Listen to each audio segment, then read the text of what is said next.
Alright, hello everyone, I think we're live now. This is Crucial Drive, doing a super chill stream today. I'm not gonna be playing any game on net play or anything like that, it's just gonna be a chill stream. We're gonna watch a couple of UNI videos that have been released recently by Matching Night. Matching Night's the kind of like tournament series or, organization, whatever you want to call it, being run by Michelle Libikichi, as well as a couple of other Japanese players. But we're gonna watch a couple of their videos as well. I think later on Zenryoku is gonna come in VC, so I'm gonna chat with him about some VF stuff. We'll probably check Twitter for a bit too, but it's gonna be a chill stream. I don't really normally do these kinds of streams, but I figured today would be like kind of the relaxed day before I really get locked into final exams. That'll be the last of those that I have to complete. But anyway, yeah, that's kind of what we got planned today. It's gonna be really chill, so um, feel free to hang out for as long as you can. Let me pull up the chat on this scene. Actually, I don't have it on up here. Uh,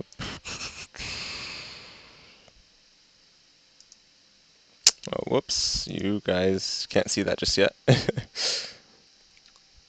suppose why not? That's for playing some MMOs a little later, but I'm not sure if we'll get to that. It depends on how much time I have.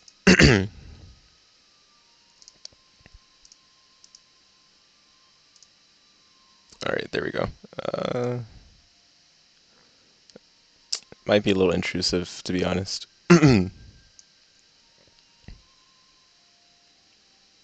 We'll see, I guess.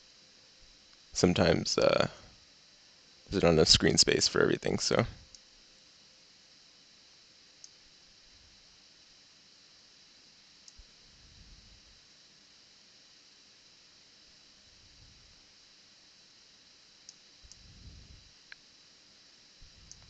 Yeah, this will probably do, to be honest. I'll leave it like that. Alright, there's like a couple of videos here that I wanted to check out on stream. Let me look for it. Got a lot of videos to watch through someday. But I'm specifically looking for Matching Night. Let me just pull up Matching Night on the sidebar here.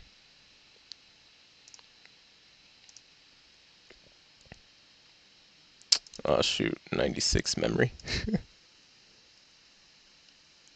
um, that's gonna be a problem. All right, let me get chat in another room or another window. There we go.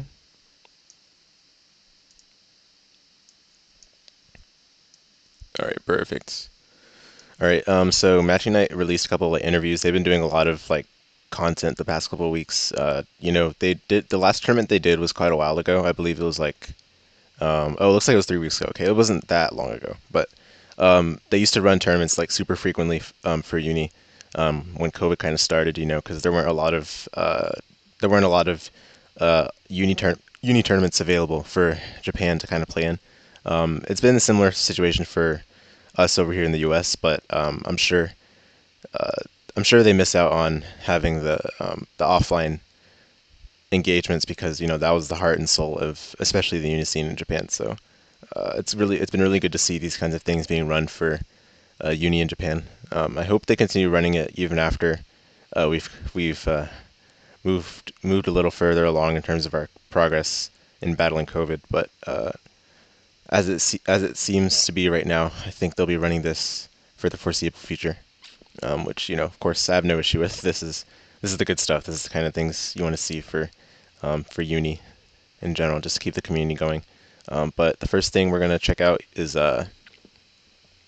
so I believe there's the match between Moraru and Sahara. These are like two. Oof, that's pretty loud. These are like two of the juggernauts on their respective characters in Japan. Moraru being a very strong Hilda specialist, and Sahara likewise for Chaos. I think, to be honest, like if I had to give my prediction on who would win, this match is going to be played in actually a couple of hours. But if I had to give my prediction on who would win, it'd probably be Mawaru. I just feel like he has a lot of matchup experience, especially playing a lot in the the Kobe and Osaka area. Like he's from the Kansai area, and he's played a lot. He's played a lot against the likes of players like Clearlamp and Kura back when the arcade scene was popping. But nowadays he's been just an online fiend, and I feel like he has a lot more experience under his belt than Seihara. But Seihara's chaos is definitely very scary. He's one of the first chaos players that pops into my mind from Japan in terms of one of those specialists that you have to really be aware of because he can do all the insane chaos stuff that he's newly received in Claire. Oh dear, sorry about this. Let me clean up the scene a little. It looks a little cluttered, and I'll fix it later when we if necessary. Get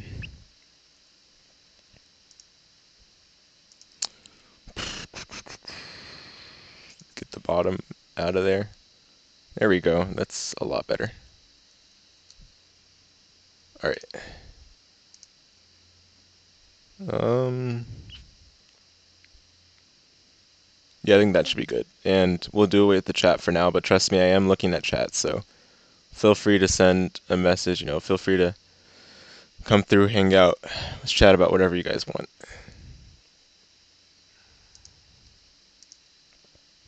Speaking of which, I should post on Twitter that we're live here.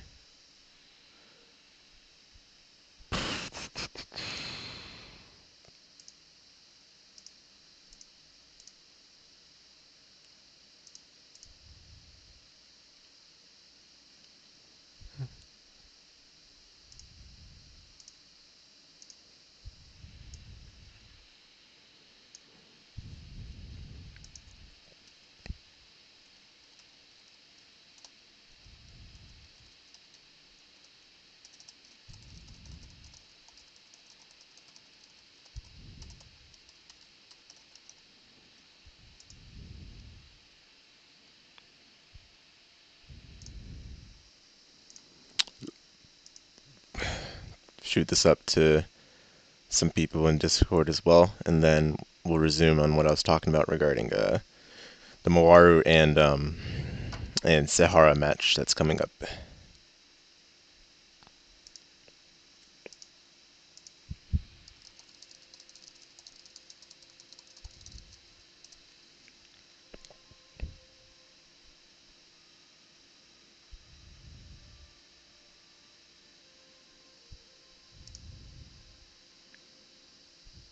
And let me know about the audio if there's anything weird about it. I haven't used the stream setup in a while, so if there's any imbalances, then let me know.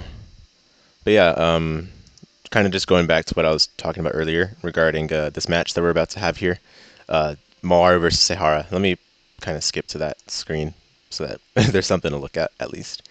Um, Both of these players are like extreme specialists, right? They're really good at what they know how to do. But I think what it'll come down to is essentially who's studied the matchup more and who has the edge in the clutch. Because again, as I mentioned, both players are specialists, but in terms of experience, I think Mawaru has the edge. But Sehara has a lot of like chaos tricks that Mawaru might not have seen to the level that Sehara can pull off. So when it comes down to like the clutch moments where Mawar is put in a position where he has to defend, I feel like that's when his true skill will be seen, and that will basically decide who comes out on top for the set. Obviously Hilda has like a lot of damage. When she gets one hit, she hits hard, and the 50-50 mix-up is pretty insane. Chaos is not really a character I think of when I think of characters with strong defensive options, but all the same, Hilda's defensive options are among the worst in the game, and Chaos's mix and Claire is insane. So it's basically going to come down to who can take advantage of their opportunities, who's better in the clutch, and who studied the matchup more. I think that's what it's going to come down to. But enough with what I have to say. Let's go ahead and hear what they have to say. Let me make sure the volume's higher now. It's a little loud in the beginning because of the music, I think, but let me know if it's like too loud or anything.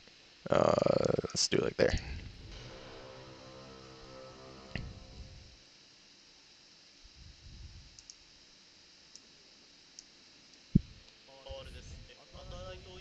No, I'm covering up the subtitles a little bit. Let me fix that.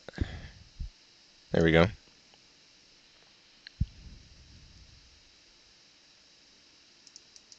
Sorry guys, this is a super weird setup. I think no need for the crop anymore. There we go. All right.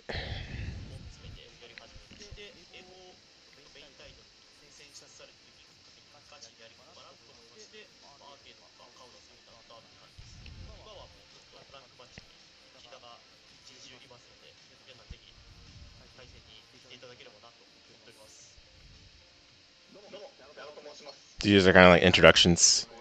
Um, I'm so glad they have subtitles here. It really helps for I think the outreach that these videos will get from a lot of players around the world. In the past, a lot of the Japanese content was like only in Japanese, especially interviews. And I think interviews are like the most important kind of content to have subtitles for, especially if you want to attract the international audience. So I think done a good job of that here. Let me rewind a little bit to back like in the middle of what Moraru was talking about, like maybe over here. There was something I do want to point out here.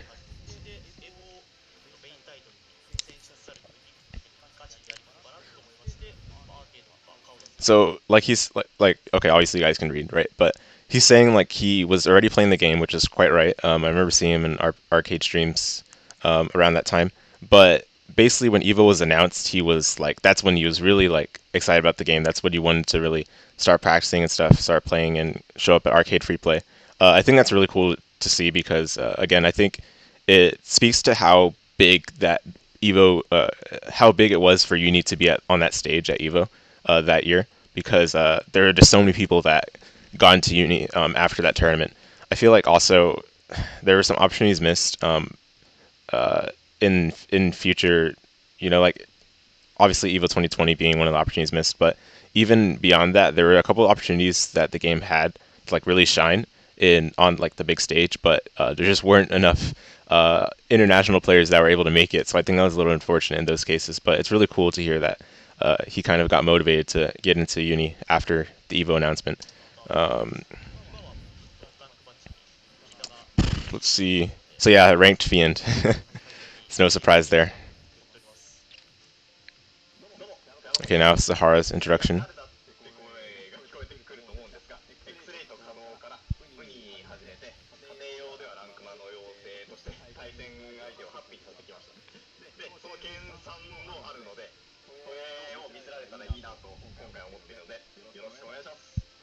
Yeah, some cool stuff there. It's really basic. Not too much to say about what Sahara said.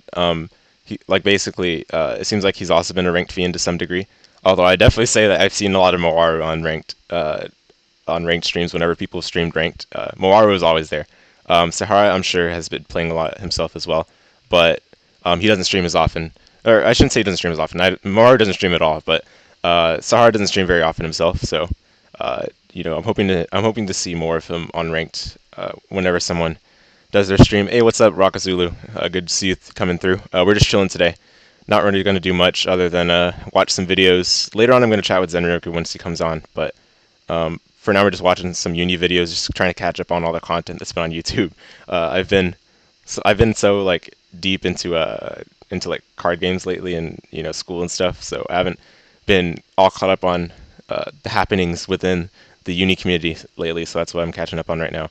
And I think this is a good time to come back because it looks like we got some stack sets in Uniclair over on matching night. So by the way, I should probably put the link for those for these videos in the description. That would really help, I'm sure, for people trying to look for these. Copy, and I'll edit into the description. I think it's easier for people to see it there rather than putting it in chat right now. That way I don't have to. That way, like it won't be like an exercise to scroll through the chat logs to find the links and stuff. Moaru versus Sahara interviews.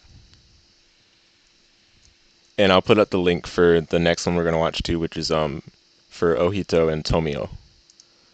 All right, there we go. Edited in.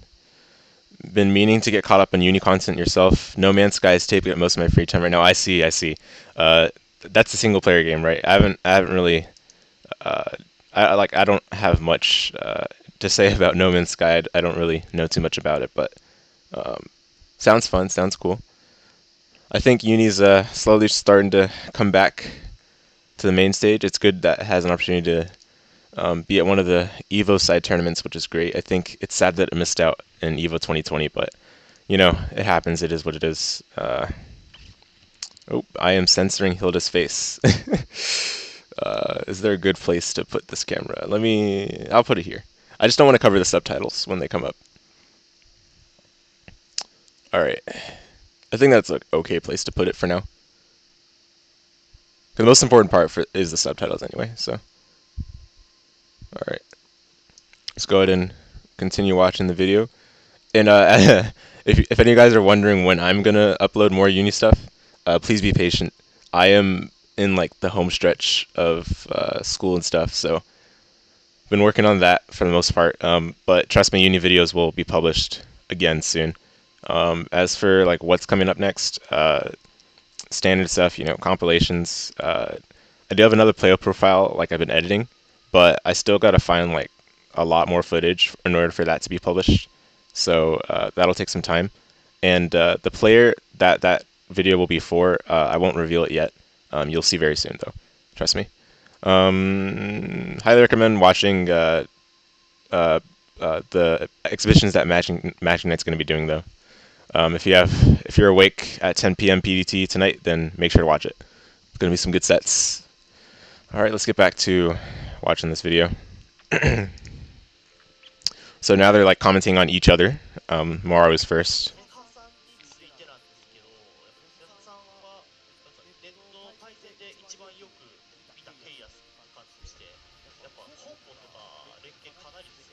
There you go. Yep, he said it. Ooh, that was weird. Well, he said it. He gives the impression that he has his routing down. I think that point is exactly what I was trying to say earlier. Like, Seihara's like chaos is really specialized. He has a lot of like optimizations that I don't see a lot of other chaos players use, especially when it comes to like the nuclear stuff that he got. I do think though that again, it will come down to matchup knowledge. So if this is going to be a factor, it'll only be a factor really in terms of intimidation or the mind games. But I'm not sure if it'll come down to that exact thing, because Mawaru himself is a pretty specialized player, I would say.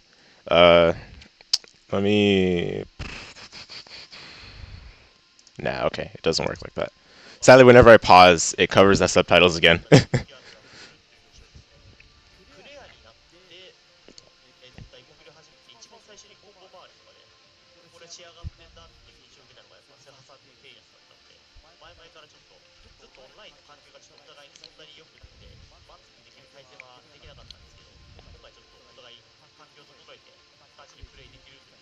So it seems like this match is pretty important for Mawaru in terms of like solidifying himself with regards to like his own what's the word like his own like establishing himself as a legitimate Hilda player, especially against Sahara, because what it sounds like they haven't had proper online matches before, so this will be like a first time for both of them to kind of show off what they can do against each other in that context. But what's also interesting, he mentioned connection. So I think this hopefully dispels the myth that, oh, it's good in Japan. Oh, whoops, I didn't go back enough. There we go, here. The circumstances for online play weren't favorable for either of us since a while back. Like, anyone saying it's good in Japan, I mean, doesn't this say otherwise? Right? Yeah. I mean, roll back, please. Everyone at this point knows we're deep into COVID, but at this point, we've had to put up with this utterly garbage net code for a while. I'm hoping it holds up for them when they play, but it sounds like they've got it sounds like he said they've got like a good connection readied up for a good exciting match. Yeah. Yeah, there you go. So they've got a good connection ready for the match, and they're going to be ready to throw down. So that's good to hear. Let's go ahead and listen to what Seihara has to say. Okay.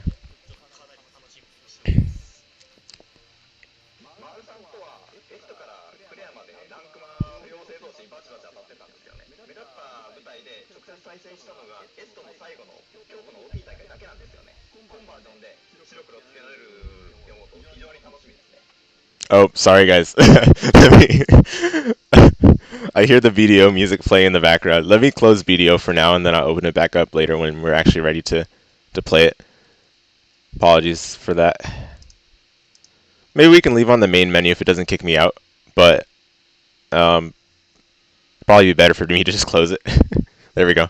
All right. Sorry about that. Let me go back a little.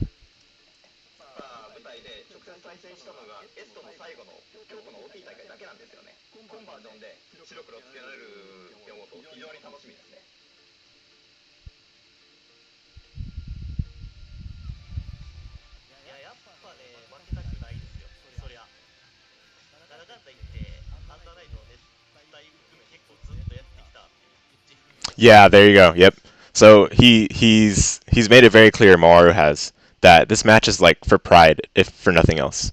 So like he's really looking to show off what he can do on the Hilda, especially against Sahara because they haven't really had a chance to play a match on this caliber. So I think that's going to be a really exciting part about this. Just sorry, I need to check the memory here. All right, there we go. I think that should help with the performance of the video playback. BDO takes up a lot of memory. It was like 90 something before. All right.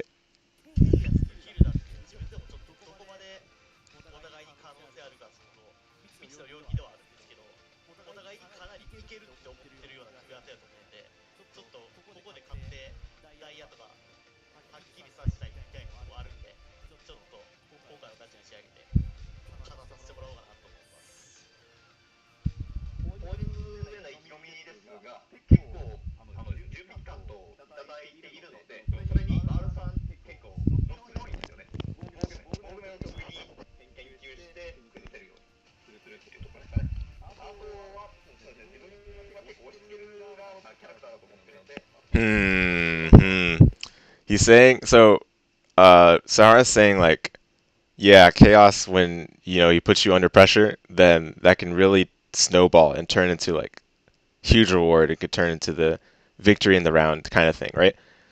Couldn't the same be said for Hilda though?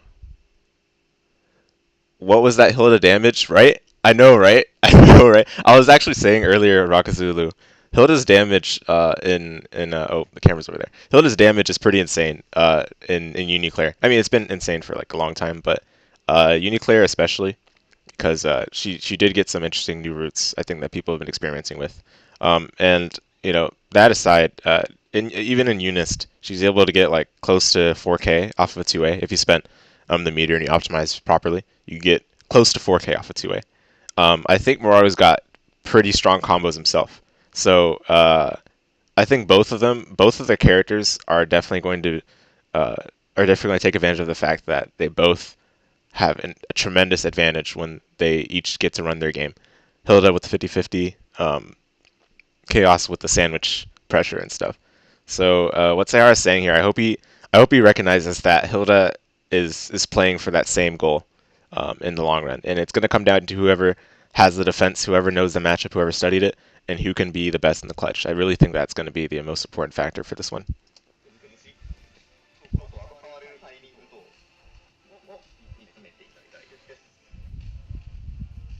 All right, looks like that's it. So the other one is a little longer, I guess, but basically, it looks like it's going to be an exciting one. Let's go ahead and watch the one with Ohito and Tomio. I know a lot of people were curious about that one too. So, and of course, I highly recommend watching it on your own as well. But let's go ahead and open that one. I'll put the link to this one in the description as well. Let me do that right now. Uh, if you aren't already subscribed to Matching Night, please do. Please do.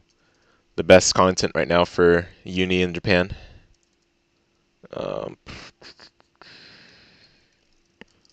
Uto versus Tomio. There we go.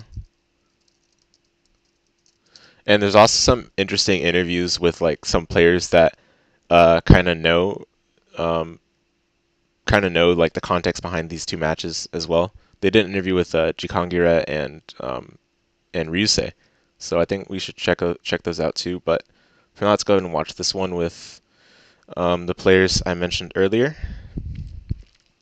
This one's pretty short too.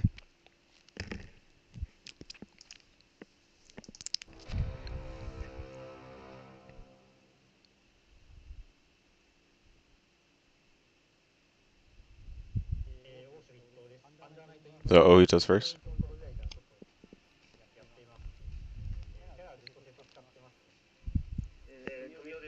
Okay, so Obito already like right off the bat mentioning that yeah, I've been playing this game since UNI, and I've played Seth the whole time, so I know a thing or two about Seth. And even by saying that, he's like honestly, I think he's underselling himself. He's literally the best Seth right now. So it's certainly going to be a thing to see when these two are pitted against each other once again. Just to give some context for those guys that don't know, these two players faced each other at Evo Online 2021, which was basically the last, like it was the most recent. I should say it a different way. It was the biggest tournament that we've recently had for Uniclair, at least Japan, I should say. But these two faced each other in the grand finals, and actually, I edited together the VOD for that tournament because there wasn't an official stream for it. So if you haven't already watched that, make sure to watch back over. You know, remind yourself how good Uni can get when it's top level play. But basically, these two players have played against each other before, and um, I feel like Tomio, like he's a very skilled Byakuya player. That's for sure. But I also feel like he had Ohito's number in particular. I'm not sure if I'm not sure if uh, I feel like Tomio played well, but it also feels like he he intimidated Ohito to some degree, which is interesting to say, right? Like it's not something you say hear every day, like where someone intimidates Ohito. But I feel like actually that's what Tomio was able to accomplish. Let's see what we've got here. Seth mains are built different. My Seth isn't the most optimal, but I have mad fun with him. Yeah. You know it. You know it. Seth is one of those characters where you can just have a blast no matter like how comfortable you are with his more complicated combo routes, just because he can move around so freely. Like his movement is really good. Let me turn myself down a little. His movement is really good, and he has some of the best frame data as well in the game. So just pressing a button on him feels good. Moving around with him feels good. So I think that all contributes to like the fun factor that you're mentioning, and I can attest to that too. Like I feel like Seth is just one of the most fun characters, and every time I watch Ohito, it really motivates me to give him a shot myself and run him in net play or whatever, So I definitely agree with that. Let me check the time. It's 6:05. Let me message Zenryoku to see what he's up to, and then we'll resume this video.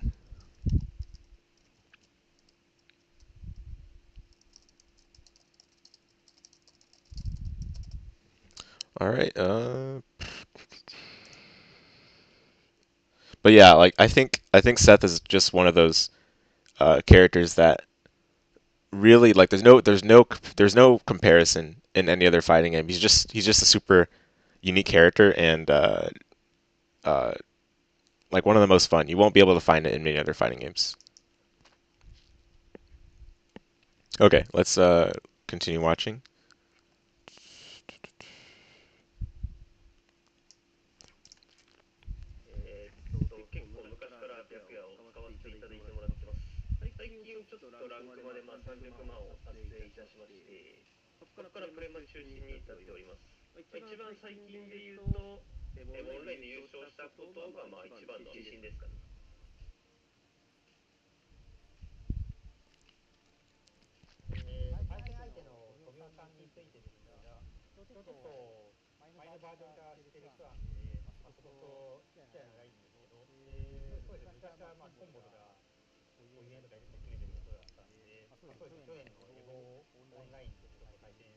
Yep, there you go.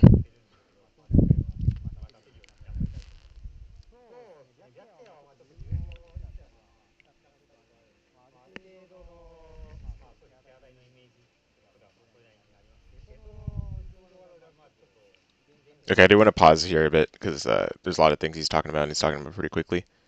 Why is it doing that? That's super weird. Um, okay, let's just do not full screen. But yeah, like it's interesting he says that, right? Because yeah, he did lose to Tomio, but I did want to like hear kind of Let me see what he was saying about that specifically.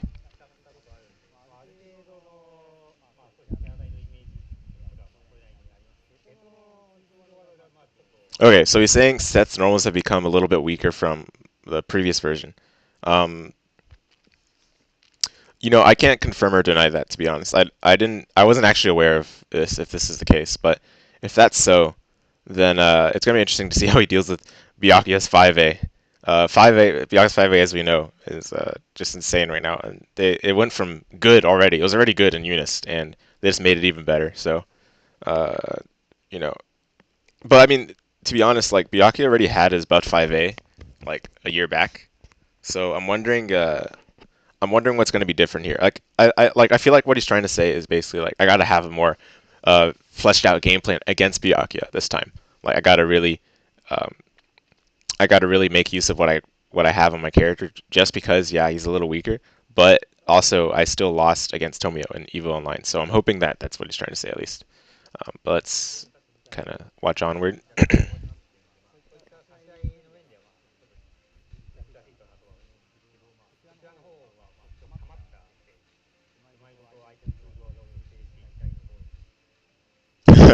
So what I'm hearing right is that he's gonna let Orb carry him to the victory in the first of 10, which that's fair. That's fair. I mean, not there's not Bianca can't really do anything about Orb, so yeah, I think that's 100% reasonable. Looks like Ohito's gonna be playing the matchup.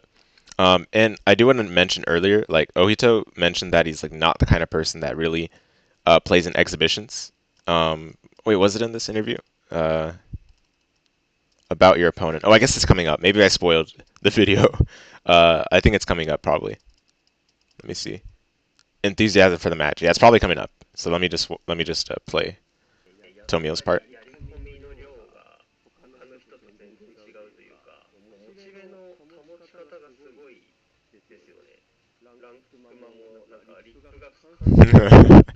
Yeah, I'm not sure if you guys have heard. Ohito actually did hit like the rank cap not too long ago, and I think he surpassed 10 mil now. But basically, he's still been fiending through ranked as much as he had in the past. So pretty insane. And I think that if that's going to be an intimidation factor, that would be hilarious. But all the same, I think it's just going to be a good old fashioned great uni match. I hope that that will cause there to be some like nerves going into this. I doubt it though, because I mean both players are not unfamiliar with the stage. They've both played on this kind of stage for Evo Online, so um, it's going to be pretty good there.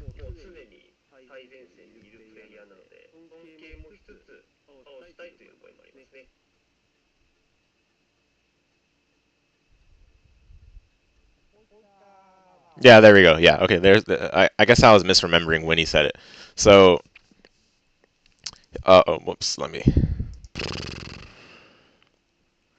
Hope it doesn't glitch out anymore. But yeah, as you can see, he says here like he doesn't normally participate in these kinds of exhibition style events, which I guess like based on like the past, I guess that's true. But um,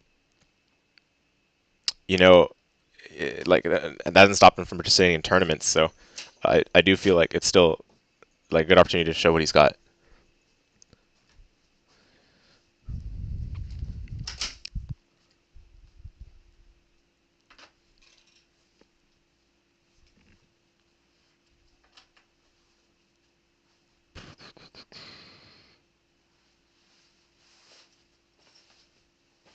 If this isn't the last time he's participated, I think the last time he participated in a tournament was um, it must have been matching night. Can't think of anything else.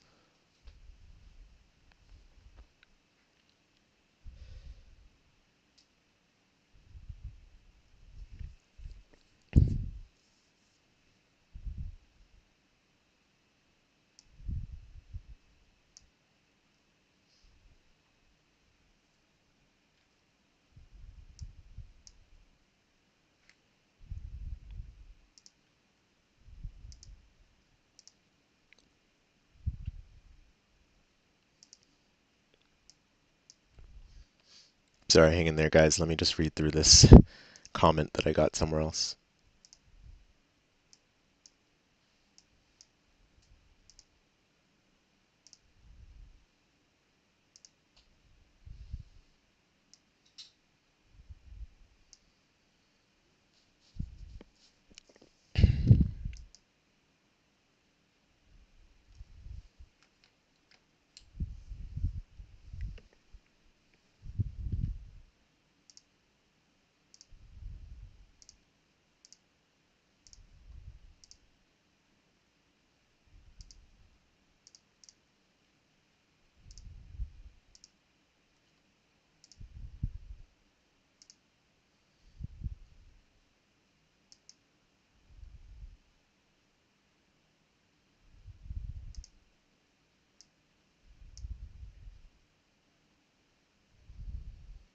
right, there we go. All right, let's go ahead and go back into the video. So I think we were where we last left on. He said I don't normally participate in these kinds of exhibition matches, and I believe the last one he participated in did he? I'm pretty sure he participated in some like 3v3 or 2v2 or some kind of like non-singles tournament event recently with Matching Night. So whether this is true or not, like I feel like this is not something he isn't used to already to some degree. At least I would hope. Otherwise, Tomio definitely has the edge.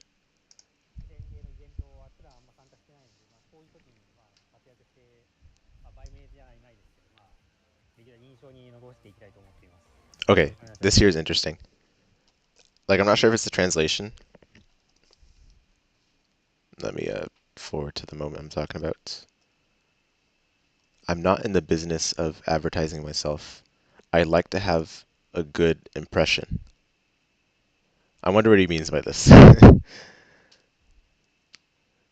Like, is he saying this as the reason for why he doesn't normally participate in exhibition matches? Okay, let me just go back a little bit.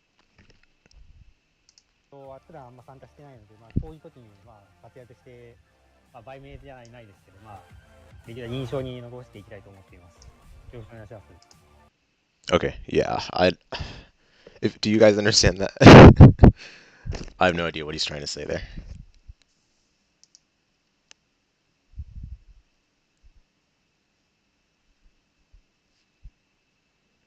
Like, okay, I get that he's saying like he doesn't normally participate in exhibition matches, but uh, it seemed like he was trying to say why, and I was like, yeah, I'll still do my best, basically, right?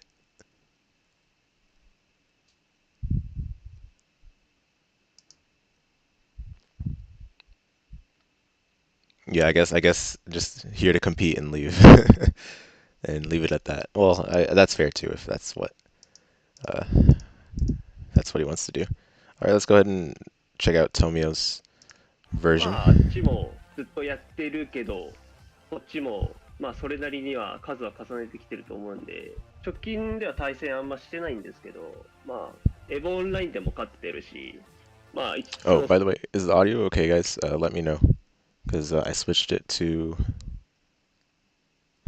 earbuds. Sometimes that can be a drastic difference.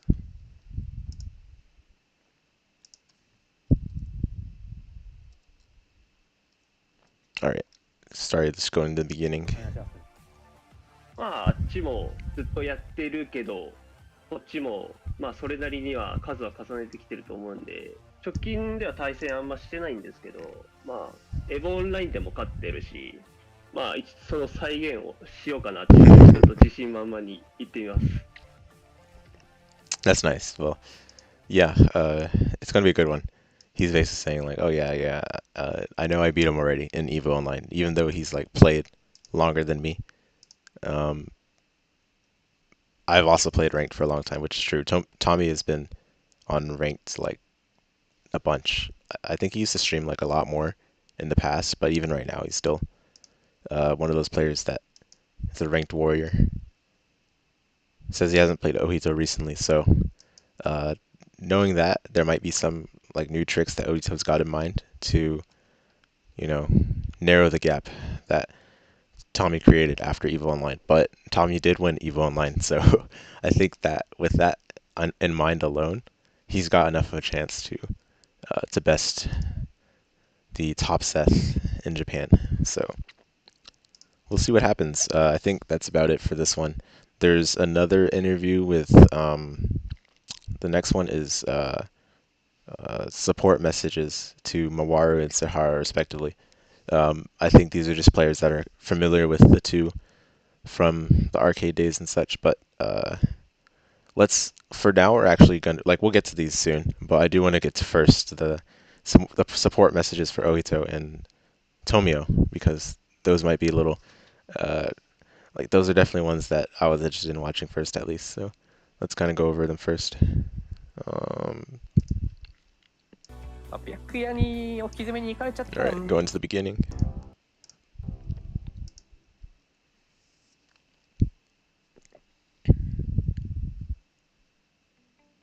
All right, so the first player they interviewed was Jikangira.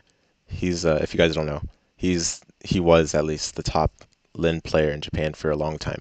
Um, I think at the end of UNIST, he was definitely the ranked one um, Lin player, and I think nowadays he's not like as active. I haven't seen him stream or appear in other people's streams on a long time, but he was definitely like one of the top Lin players. Just with being extremely clutch, like just having a lot of matchup knowledge, and like he wasn't like the flashiest player per se, but he like knew how to close out, like unlike most other Lin players, I think, and that definitely set him apart from the other people at his local scene in Shinjuku. So he's definitely, if there's no one else, he's definitely like one of the people that knows a lot about Ohito just because they came from the same arcade scene, and plus they were both like similarly high ranked. So this will be interesting to watch with that in mind. Let's go ahead and play it. 個人的には格ゲーのスタイルって大きく分けると、理系と文系に分かれられるかなと思ってるんですけど、東州さんはどうかというと、体育会系ですね。So, oh, whoops, let me go back. There we go. So he's already saying like when you think about the liberal arts and the sciences, Ogito is the kind of person who approaches it like a sports athlete. I find that funny. I'm not sure if he's mentioning that with regards to like how Oshito plays or how often he plays. That could be it, but that's a very interesting analogy. I wonder where he's going with this. さっき理系と文系って言っておいてなんなんですけど、プレイスタイルから言うと体に叩き込んで、That's actually like that's actually a perfect way to describe Ohito's playstyle. Just beats what he practices into his body. That's hilarious. Yeah, I mean, uh, at least outside of tournament play, I feel like Ohito's like super consistent, right? Like especially on one of the hardest characters to really master and play at a high level in terms of Seth. Seth, you cannot drop at anything because he has the lowest health in the game, and it just sets you so far behind in terms of momentum, and you lose the Orboki and everything like that. So with that in mind, I feel like Ohito has definitely made sure to offset Seth's weaknesses with how much he plays, how much he practices on those kinds of things, and that's what Jikangri is like kind of pointing out here. He's like, take a look at his play style. He just beats what he practices into his body. That's pretty funny. But there's more to this. Let's go ahead and watch it. いっぱい練習して練習したのをポンポン出していくみたいな形なんで、もちろん理系寄りかなとは思うんです。Okay, so there, like, he's like, yeah, that may be the scientific aspect, right? Like, just hammering down the execution into yourself, right? But he also has all the frame data and other knowledge, which, yeah, again, like, you better have the knowledge to back it up, right? Like, it's probably not worth learning all of those super cool combos without having at least some knowledge to represent the skill that you're trying to develop and trying to intimidate people with. I will say though, uh, I don't know if having execution is the scientific aspect per se. Like maybe the word order is something that got kind of lost here, but I feel like the more scientific aspect is definitely the frame data knowledge part. The execution part can probably be put into like the athletical category, like the reflexes and kind of how that plays into playing Seth at the top level. Sorry,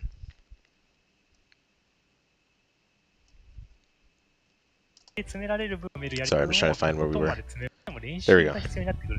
ありますので、たとえ理論上可能だったとしても、どうしても練習が必要になってくるんですね。その練習で詰められる部分をとことんまで詰めまくってるのが欧州さんかなって思います。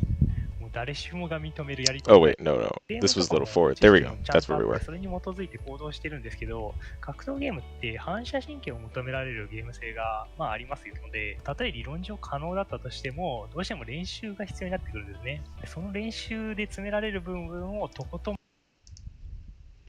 まで詰めまくってるのが欧州さんかなって思います。もう誰しもが認めるやり込みぐらいですね。あそこまでストイックにできているプレイ Whoops, I keep pausing it. Sorry. が認めるやり込みぐらいですね。あそこまでストイックにできているプレイヤーはなかなかいないですね。ちょっとやりすぎてて、発言とか若干トゲトゲしくなってたりするんですけど、Okay, let me go back on this part.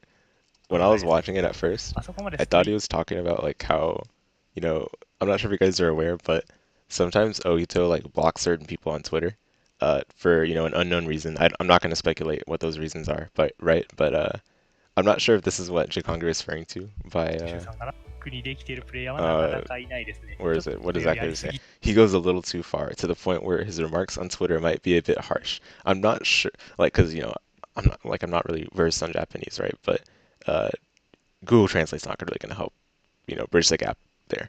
But sometimes I've like seen other people on Twitter say that, oh, I've gotten blocked by Ohito, and I'm not sure, like, no one knows why, right? But uh, I'm not sure if this is what he's referring to, or he's referring to stuff like that Ohito sent in Japanese that, like, I'm unable to understand, or he said like to other players, like, uh, on like other Twitter threads, for example. I'm not sure, but this is pretty amusing there.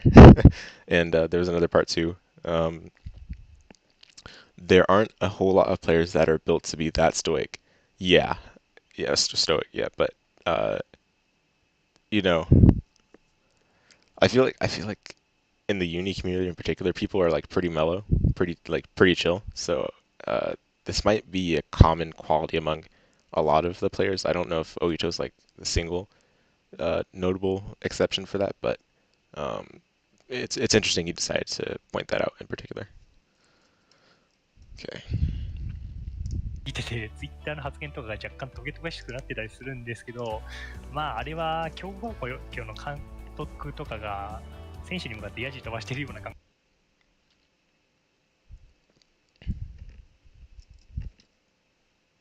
覚だと過ぎてて、ツイッターの発言とかが若干トゲトゲしくなってたりするんですけど、まああれは強豪校の監督とかが選手に向かってヤジ飛ばしてるような感覚だと思うので、温かく見守 Okay, ってあ sorry, げ let てほ me しいなと pause 個人的 here. に思 There was a part where, oh, whoops, it's doing that thing again.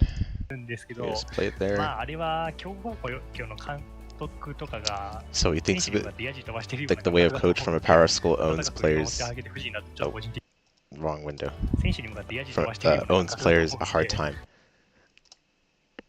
I think I get it. I think that makes sense actually. But why still? Like, in order to do that, you'd have to feel like, I mean, of course, he does have like credibility, being one of the best players, right? That gives you some degree of credibility. But what makes one feel that they would have the authority to, you know, police what people say if that's what this is? I'm not sure what this is, right? But if that's what this is, what gives them the, feeling that they would need to coach people in a way that, supposedly would cause them to block you. So there's probably more to this than I'm able to understand, but I did want to point that out there because 今日の if 監 that's what he's talking about, then I find that very interesting. 督とかが選手に向かってヤジ飛ばしてるような感覚だと思うので、温かく見守ってあげてほしいなとちょっと個人的に思います。 Okay, personally speaking, I think I'd like it if you could warmly watch people from afar. Fair enough. All right, now about the actual match. So all that whole 1.5 minute was just about, what Jikanga thinks of Oito, basically his perspective on Oito as a player. But now we're talking about the actual match here, which is the most important part, right? So already we can see that he's saying like it's a great match, a great pairing in his opinion. They're well matched. It's obvious because they face each other in the grand finals of EVO 2021 online. So I figured that would be the same reason for that too. マ But ジでい let's い go ahead 組 and み合わせ see だ what と he 思いますね。 says. 直近の大き Yeah, な there 公 you 式 go. 大 Yeah. 会、確か去年夏の F オンライン2021とかだったと思うんですけど、その時の1位と2位なんで、もう当然見応え十分な組み合わせです。僕自身ちょっと現役からちょっと離れてしまっているので、2人の実力を測るには若干物差し Okay, yeah, someone get this guy back into uni. It's been a while since he's streamed. I think the last time he streamed proper was 2020. Someone tell Jikangura we miss him.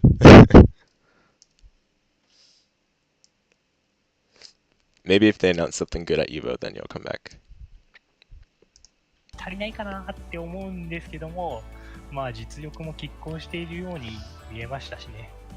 コロナの影響でオフラインの対戦環境が失われて、昔はゲームセンターの配信なんかで得られてた各キャラの最新の動きみたいなものが、ちょっと昨今拾いにく Oh く yeah, なって、that whole bit is actually super important, even though it's like not directly related to the Obito Tomio pairing.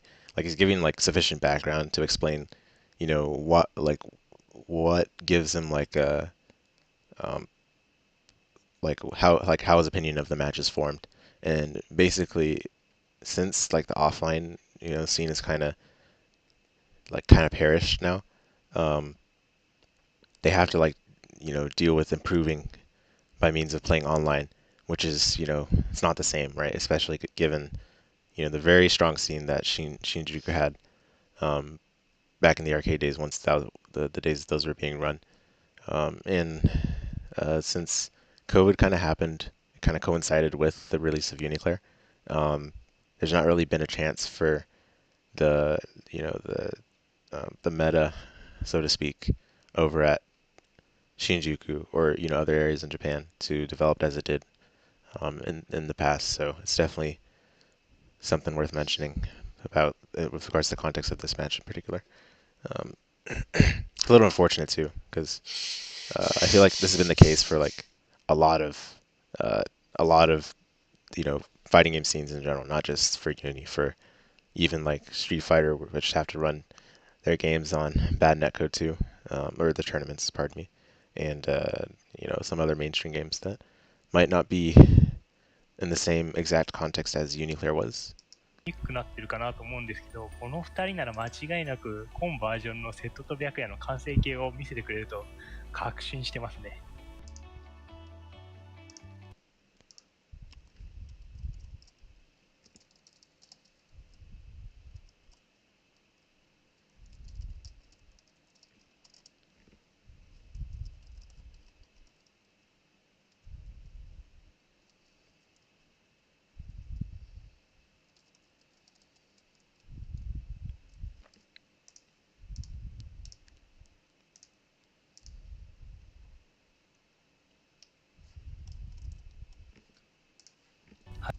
オフラインの対戦環境が失われて、昔はゲームセンターの配信なんかで得られてた各キャラの最新の動きみたいなものが、ちょっと昨今拾いにくくなってるかなと思うんですけど、この2人なら間違いなく今バージョンのセットと白夜の完成形を見せてくれると確信してますね。はい、ズバ Okay, there we go. Wanted to pause there. That's the next section where I think he was asked, who do you think will win? Yeah, battle prospects. So, oops. Oh, I didn't know you can scroll down while you're full screen. It's pretty cool.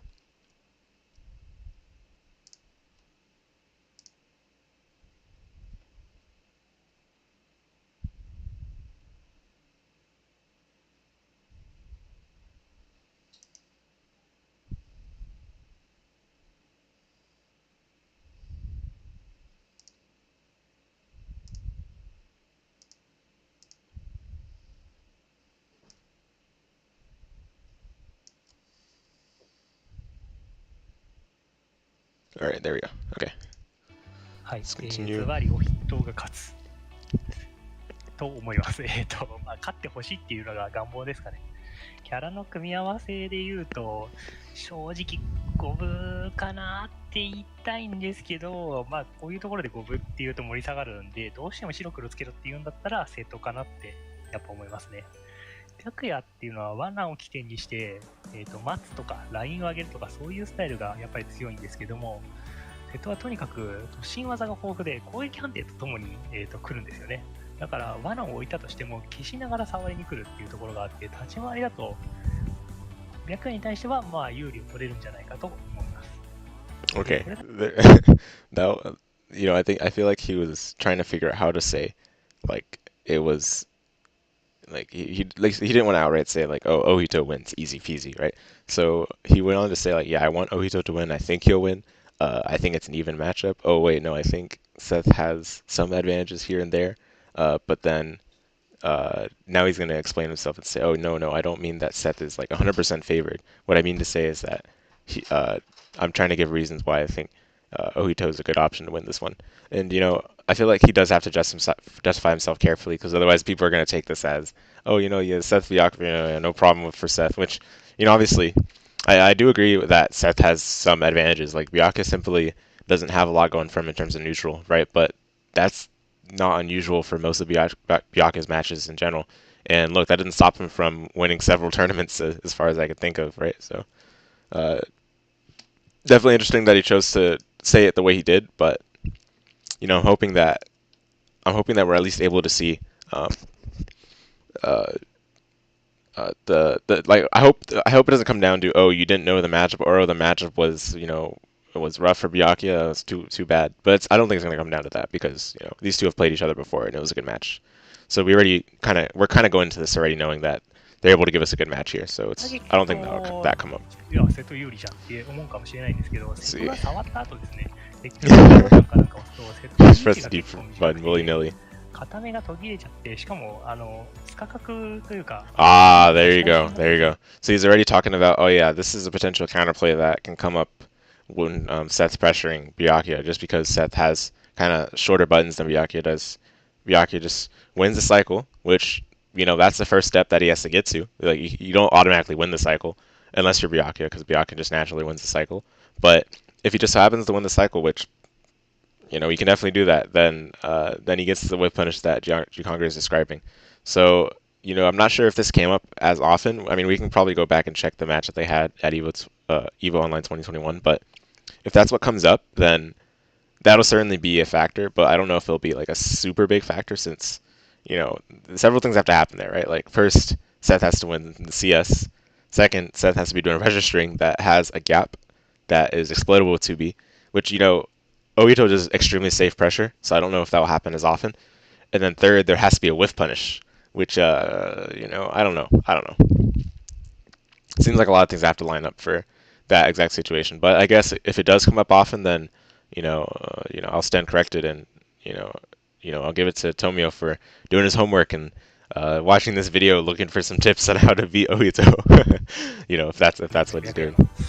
だから安直に固めて好き勝手するっていうことは Yeah, I mean, you can't use easy strings, but it's not like Seth is a stranger to like safe pressure. He has some of the safest pressure in the game just because his frame rate is so good, and then also because the movement's good, he can disengage whenever he wants, and not have to think about what the opponent's going to do on defense to counter the offenses. があるというところがあったり、あとは、当然1回白夜がコンボ入っちゃうと、置き攻めがかなり強力なんで、ワンチャンあるというところがありますんで、そういうところを考えて、Yeah. I think I see where he's going.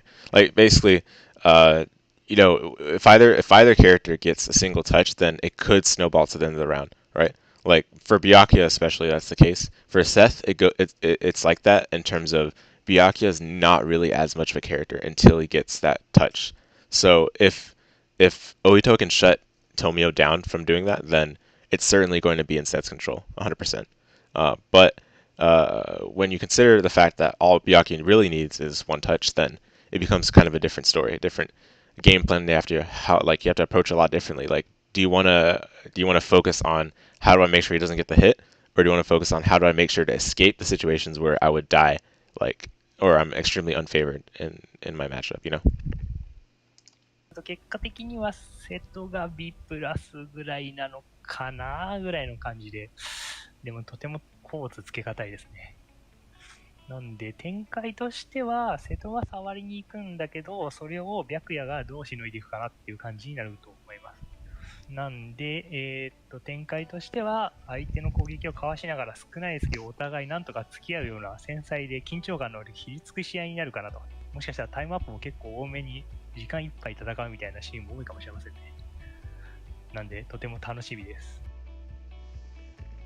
ピッ人との関係はまあ長年オフで対戦してきていろいろ絡みもあったし、大会でももう幾度となく戦ってるんで、友達というかライバルという Yeah, か。what he's referring to, like the times they fought in the past, like even in UNI, they've fought a couple times, but it was mostly in Unist. They've had a lot of occasions where they fought each other at local tournaments as well as like arcade free play. I think I can also think back to like a couple of Toshin sides where they might have encountered each other in bracket, or at least in some form they've encountered each other at offline tournament, and they definitely both have played at the level where they're pretty close to being like rivals in that sense. So I would definitely say that what Conker is describing is a very reasonable level of credibility. So whatever you have to say about this matchup, I can definitely assure you that he knows what he's talking about. You know what I mean? And we'll see who comes out on top here. I do think that like based on what Conker is saying, it's definitely not going to be like set in stone who wins. But I certainly do think that like whoever does their homework is going to have the edge, obviously. And knowing Oito, he's probably labbed this matchup as well, just a little more to make sure that he doesn't, the first 10 doesn't escape him. But because it is a first to 10, I don't know if Jikangi really like emphasized that. Because it's a first to 10, I do think like Oito can definitely take this away. He's very strong in long sets. It's the kind of short sets that are volatile where I feel like Oito definitely has a harder time, historically. But we'll see how it comes. We'll see what it comes down to. I'm just kind of saying whatever, but Jakongre definitely knows what he's talking about. So まあそんな形だとは思うんですけど、一言では結構言いにくいですね。ゲーセン仲間って独特な部分があると思うんですよね。いろいろ思いますけども、とにかく応援してるんで頑張っていただきたいと思います。一等はね、ファンボなんでね。okay, next is Ryusei. Let's pause here. He said he's a fanboy of Oito, right? So to some degree, I think we can all agree with that. Like a lot of people really enjoy watching Oito play. So I think that's there's gonna be no shortage of fans or people rooting for him for the set. So let's see what Ryusei has to say. まあ、欧州筆頭もうお筆頭って言いますけど、もうお筆頭とは実はだいぶ古くからの付き合いになるんですね。ウニ始めてからずっとって感じなんで、もうなんだかんだ10年くらい10 years. Can you believe that this game's been out for 10 years like already? Like it feels like a very new series at this point, right? Especially with the popularity. But now, like as you guys can tell, like this game's been around for a long time, and both these players have been playing around the UNI era. I'm pretty sure actually Ryusei's been playing since vanilla, so it says a lot that they both kind of know each other from that long, and he's gonna say that he's known him from even longer than that. 私と筆頭って別の Really, ゲー really ムも cool. 一緒にプレイしてて、その時は別にそんな会話してなかったんですけど、多分お互いに名前だけは知ってたので、もうその時から含めるともう15年くらいになるんじゃないですかね。で、ウニからいろいろ仲良くさせていただいて、でも公式大会とか大型のユーザー大会、エストの最後のユーザー大会ですね。もうそこでチームとか組ませてもらったりして、それぞれ実は準優勝と優勝までお筆頭に連れてってもらったので、もうお筆頭大好きみたいな感じなんですね。だからこそもう応援するぞって気持ちはもう相当強いですね。昔チーム戦組んだ時のくらい、もうそれくらい応援しちゃいますよ、これは。Just like when an all-star player is on your team, you'd root for them, 年下の海勢の子なんです instead けど、 of like as a fan rather than like a player. こういう人もいただいてしま Pretty ったの funny. で、今回は人に肩入れさせていただくぞという気持ちで、もう一度ね、皆さんも欧州筆頭がチーム戦で後ろに控えてる安心感味わってみな。飛ぶぞ。Alright. 私 Battle の prospects. 想像なんですけど、個人的にはセットビャックやってラウンド開始直後は静かな立ち上がりになるんじゃないかなと思ってるんですね。まずはお互い無理せずちょっと様子見しながら攻め入る隙を伺うっていう形で。 Interesting. He's saying that as a Merkava player, a calm neutral. Seth is the one. I will say Seth is definitely like the one in charge of the neutral. So whether or not Ojito is doing something like calm or wild will determine how the neutral's set. But it's interesting he says that because I feel like also like both players know that if they get that one hit, it's going to be it's going to be a throwdown from there, right? So that in that sense, I do think it's not going to be calm. But as a Merkava player, coming from a Merkava player, I guess it makes sense why you'd say this. ってます。瀬戸が、切り込むための設置技を持ってて、でビャケが守りつつ触るための設置技を持ってるので、距離がある時こそお互い設置技を置きつつ何をきっかけに中距離戦または近距離戦に持ち込むかっていうのがその大事なポイントになるかなと思ってます。ただ殴り合いになったらもうかなり激しい展開になると思いますね。個人的にはお筆頭も富岡君も押す時にはしっかり押して Yeah, I agree with that. かつその優秀な攻撃判定をぶつけるのがうまいプレイヤーだと思ってるんですね。瀬戸なら 2C とか白なら 2B、5B とかですね。でここをやっぱ先に読み切った方がそのまま置き攻めまで持っていって状況が一気に動くことになると思いますね。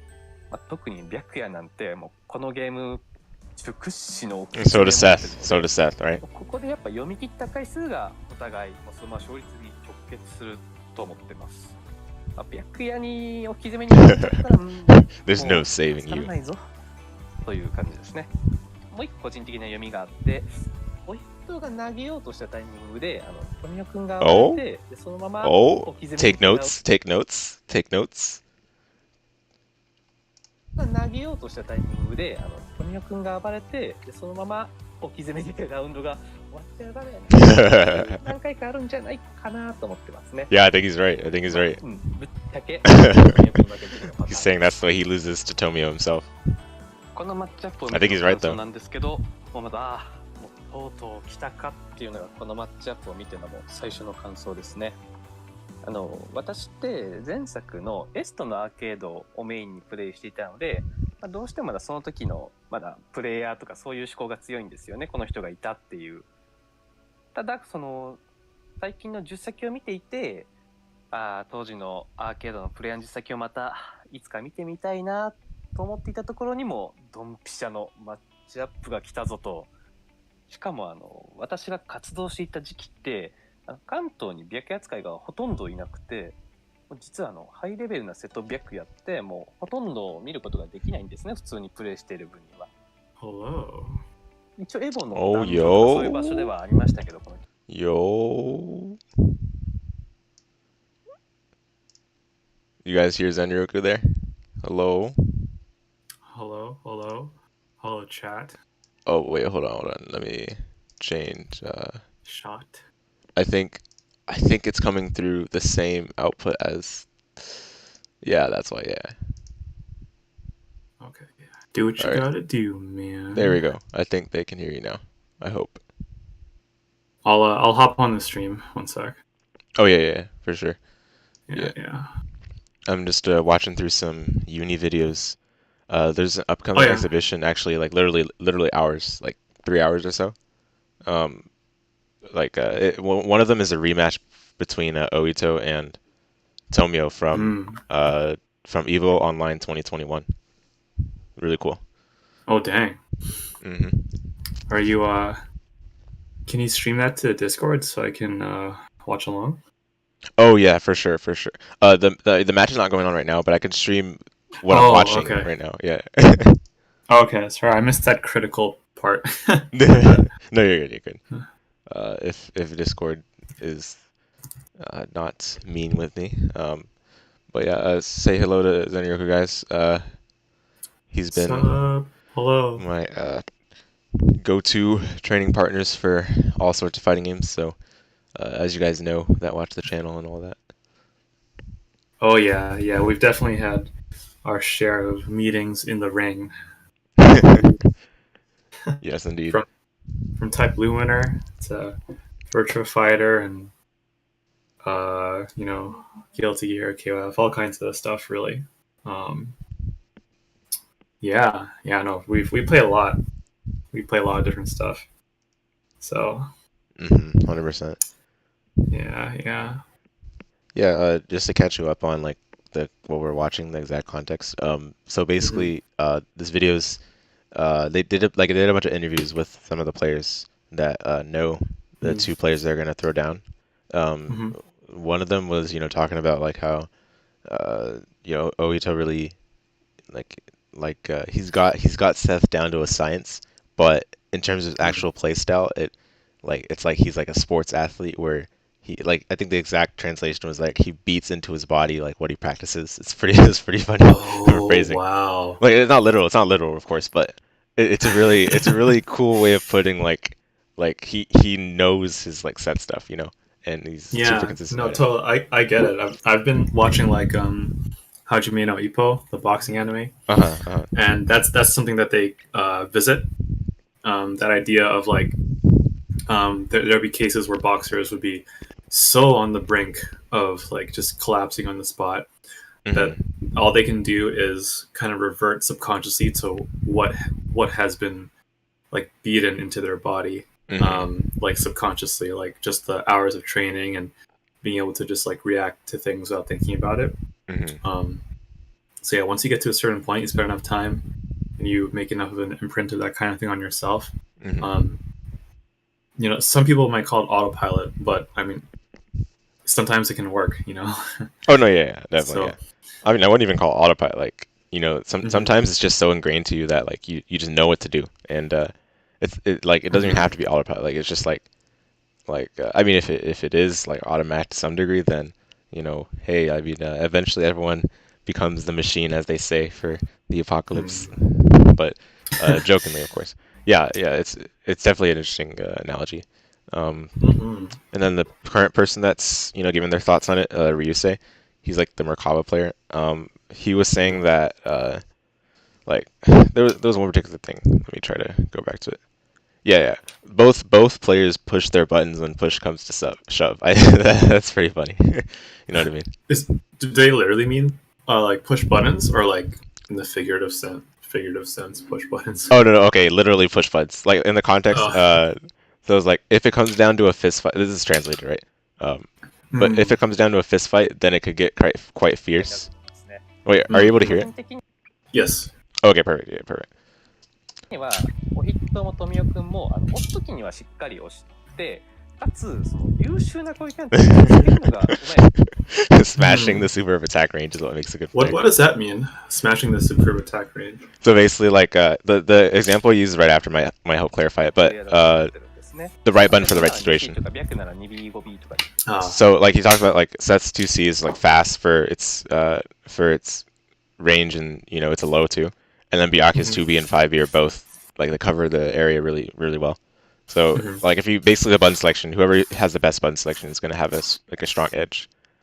But yeah, let me skip forward to where we were. Uh,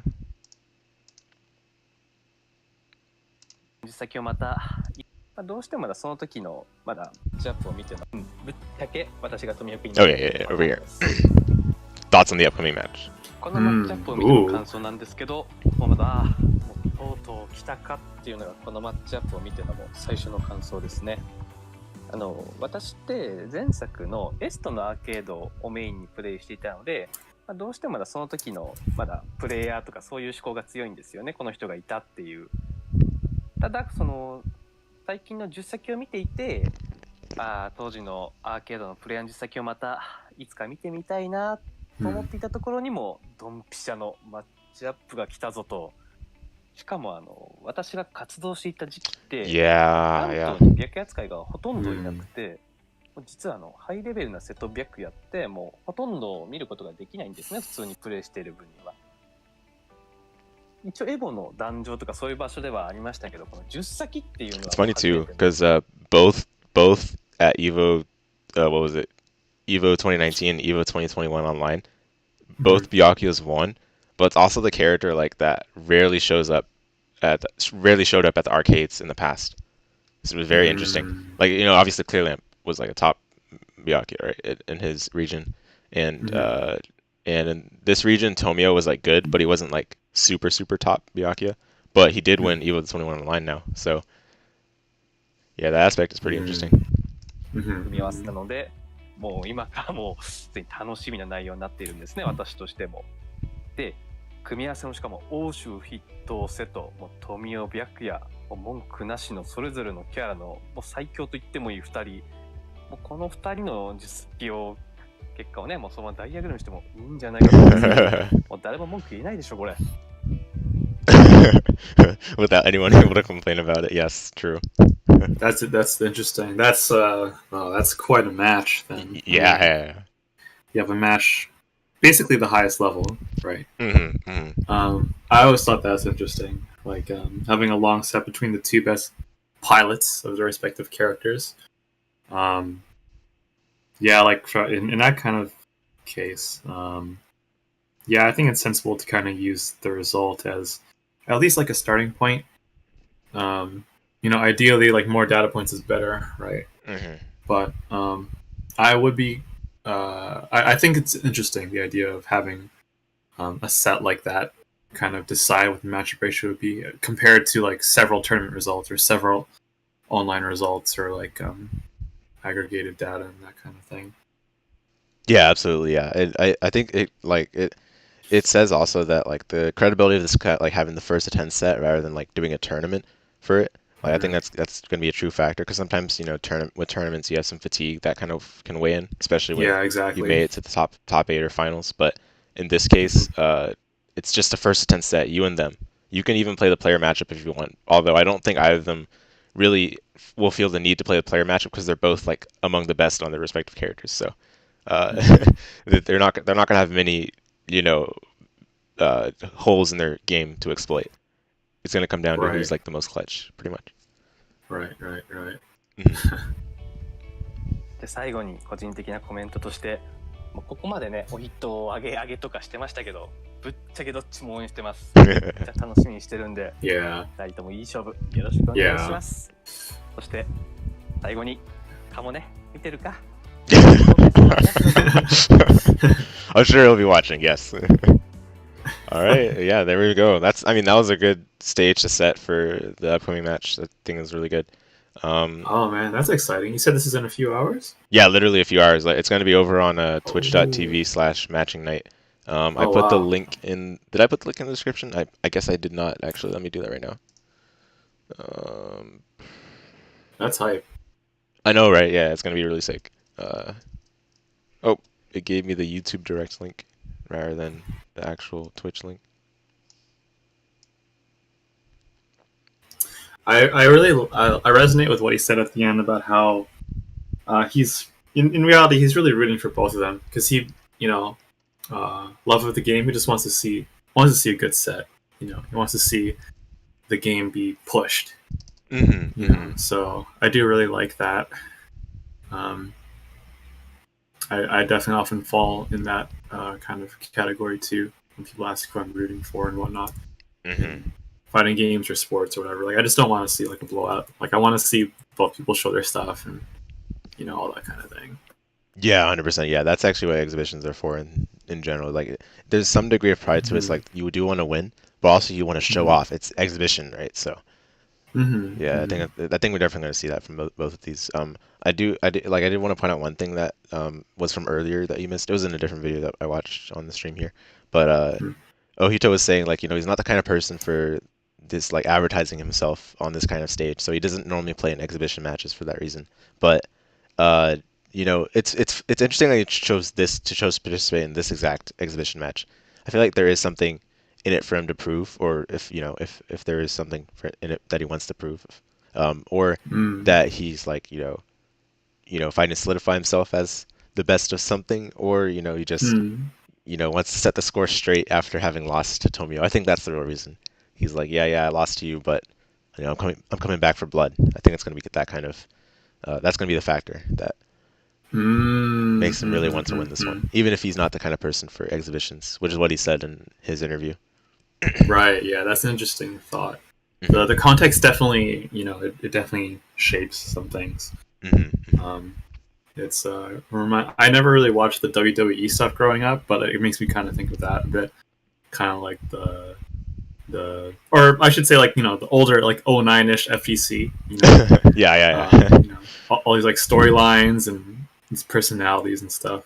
yeah. Hmm. Um, yeah, that was always a fun part of it. So yeah, no, I'm looking forward to the exhibition. I had no idea what was happening until you mentioned it. So Yeah, it's gonna be sick. It's gonna be sick, and I'm super yeah. glad. Like, shouts to Matching Night. I know some of the Matching Night members do check out the channel occasionally, but shouts to Matching Night for running these events and providing translations for these interviews. That's been amazing. I think it's gonna really help for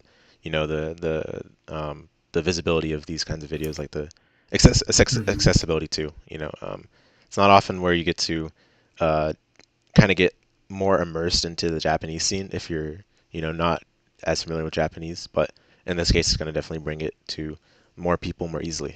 Really cool to see. Mm-hmm. Yeah, absolutely. I really, appreciate and respect the translators out there, localizers. Yes.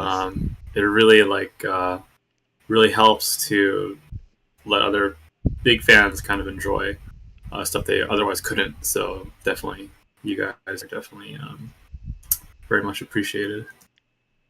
Definitely, definitely. All right. Well, you came at a good time. That was actually the last video I was mainly focused on watching.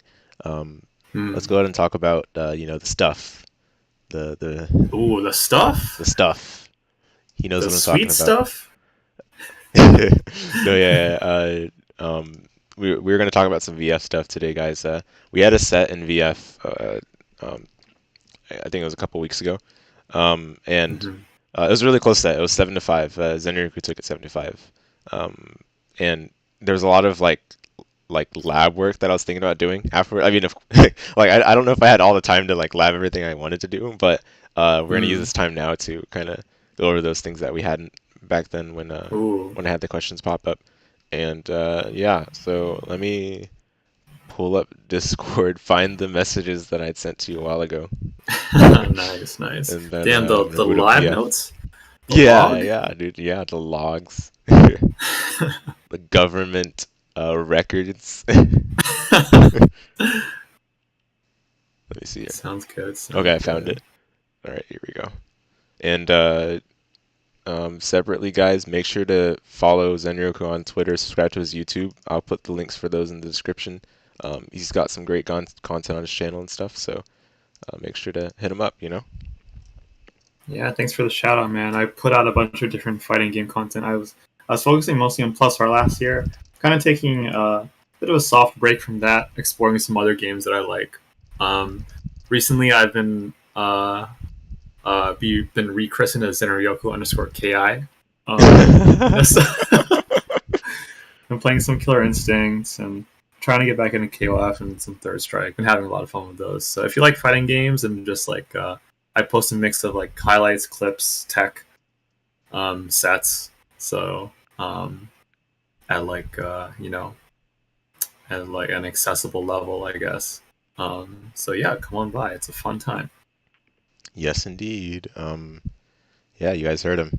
Check out for Plus R. Check out for variety of fighting games. We always play lots of things. We're always open to new requests as well. I tried recently. What was that game called? Um, oh my goodness. Ultra Dekianta 2. You know, well, that game is sick. That was not a recent game I tried out, but I tried. Yeah, that game is sick. Oh man, what was it? I tried out recently. This is not a fighting game, but Ace Attorney.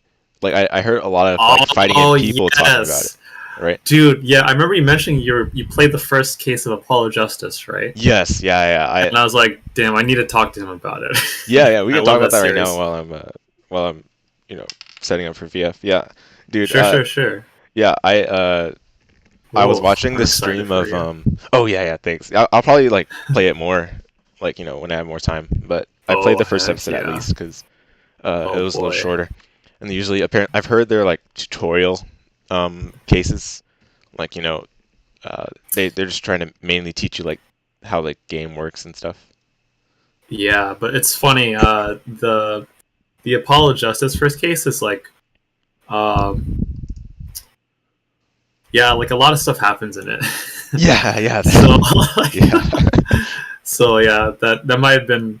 Yeah, I don't know if it was like a lot free. I mean, if you kind of came into it, like I came into Apollo Justice after playing the original trilogy beforehand, so Mm. even for me, I was caught off guard. But if you're new to the series and that's your first No, exposure, that's yeah. like it's kind of a lot, dude.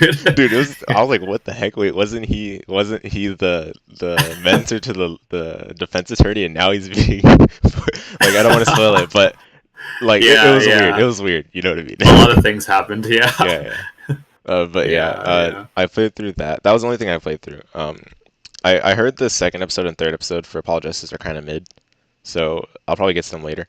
But Sounds good. I've been Sounds watching a good. couple of streamers play, like some of the other games that I might not play myself per se, and it looks like a good Hmm. time. Looks like a good time. So I might Oh stream yeah. that sometime, guys. Oh I do yeah, want to dude, get dude. more into like. I'll definitely come in and yeah. It's a fun time. I love watching people play it for the first. I wish I could play it for the first time again. It's definitely one Oh of those yeah. games. So like, Mhm. yeah, man, I'm glad you're getting into it. I'm a big fan of this series. There's a lot of other games if you end up liking it. Mhm. And yeah, just looking forward to hearing your thoughts on it. Yeah, awesome, awesome. Yeah, I was watching. Funny enough, I was watching a Yu-Gi-Oh streamer play it, and Oh, I like that particular Yu-Gi-Oh streamer, right? And I wasn't really super interested in Ace Attorney per se, but like he's a good streamer in my opinion, and it made it like interesting for me. So tried it out, nice, nice, enjoyed it. nice, But yeah, I'll probably be doing more of those kinds of streams down the line, guys, just to change things up. Always nice to have a nice. change of environment. Lots of fighting games already that I've been playing and streaming on this channel for a long time. It's good to get a change of scenery sometimes. For Um, sure, for sure. all right, I am booting up Virtua Fighter. I'm also gonna be uploading a new clip that I hinted at in our DMs a second ago, Oh Mr. yo, Karushi. So yeah, yeah, yo. it's yeah. I don't know, man. I was feeling myself pretty hard. I gotta Yeah, be yeah, honest. yeah. Yeah, I can hear your impassioned excitement. That's gonna be cool to watch then. All right.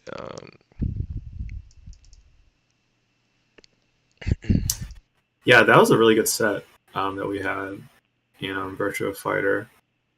Oh, definitely. Yes. Yes, indeed. There is like a lot of back and forth, um, a lot of just kind of like Virtua Fighter, Mhm. like I think we were able to show a lot of what we love about the game, Mhm. Mhm. um, and yeah, it was good. And you got your flash kick replays too, Yeah. Yeah. which Exactly. was tight. Yes. Yeah. That's one of the best parts. You guys don't know, VF. While not being like one of the most uh, you know, popular series, there's a lot of charm and a lot of flair in particular things that it does with regards to not just like the gameplay system being very like fleshed out, well defined, but still like deep and rich and enjoyable like as you keep learning it, but also the Mhm. fact that like it's extremely simple at its core. Like you can get Hmm. enjoyment out of how do I say this? You get enjoyment out of the small things, and even if it's not like obviously some of the characters are cheesy. Like I must admit, pretty much every character is kind of generic, but that's part of its charm That's too. what we love about it, man. That's Yeah, so yeah, tight. yeah, I mean, mhm. yeah, like yeah. Yeah, yeah. That's one of the best parts about it, and I will say too, like, um, oh, is this game audio on? Oh, of course not. Main menu. But yeah, let me know if it's too loud, guys. I have no idea how the audio balance is for this. But one of the main things too about VF that I've really come to love is like there's always something to learn. Like, I mean, I'm still early into learning and stuff. Uh, and I will be real, like when both Zenryoku and I kind of got into this game, it was it was it was half out of a joke and half out of I kind of see this game on YouTube a lot, and then let me look like a little more into it, and Oh. and from there, I kind of told Zenryoku like, hey, you'll like this game. It's got a lot of Yomi, and here we are. Yeah, yeah. You know me too well. Yes, I, yes. I, I think you made a good point about how like even in succeeding in the small things, it feels really good, Hmm. and it makes a lot of sense. Like, um, in the game, once you kind of get the core fundamentals and universal stuff down, um, it's like I'd say like relatively accessible to kind of recognize a situation, have a predefined plan for it, which could be as simple as like block or simple as like do 2p, you Hmm. know, um, and then execute it and have it work. It feels really good. Yes, exactly, exactly. Yep, yep. Yeah. It's if you're ever on the fence about trying Virtua Fighter, like if you download Ultimate Showdown on PS4 when it was free, I don't know if it still is, or if you have it lying around somewhere, or if you want to play it on your RPCS3 emulator, definitely give it a shot with your friends and stuff. It is super fun. I will say blocking is super good in that game, though. Like it's super good. Exactly. Yes.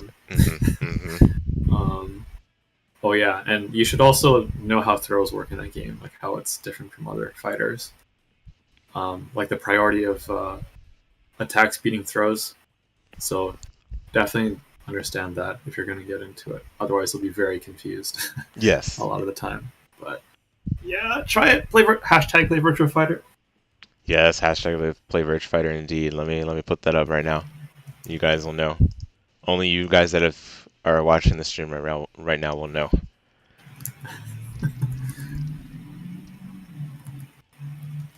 All right. Oh, I've got Virtua Fighter booted up. How do you want to do this? We got two options: Parsec or Discord stream share. I think both of them will be equally interesting to use, just because I'm streaming right now. But it's just which one is more interesting. ba, ba, ba, ba, ba. Ba-da-ba-ba-ba. Let's I guess let's do Parsec. We're like more familiar with that. Okay, sure. Um, and my internet is working now. Unlike last time when I had to use my phone for a hotspot, and like in 15 minutes, like 15 minutes of Parsec was like 2.5 gigabytes worth of like stress. Oh my on, goodness. Yeah, yeah, yeah. Yeah, no, I remember you mentioning that. for that. All right. All right. This screen is secret. There we go. Um, Oh, I just saw. Yeah, hold on. Let's see. okay.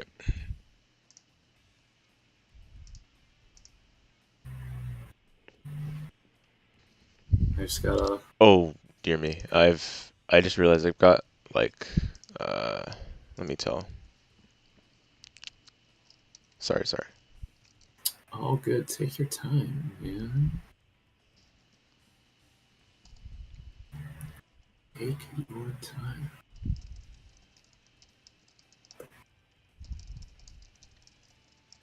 Let's see here. Blue TKLF. Oh man. Yo, Blue TVF. I've seen some people in the Virtua Fire Discord with VF at the end of their name. They're like, oh man, this person's a killer. Yeah, yeah, yeah. that is such a.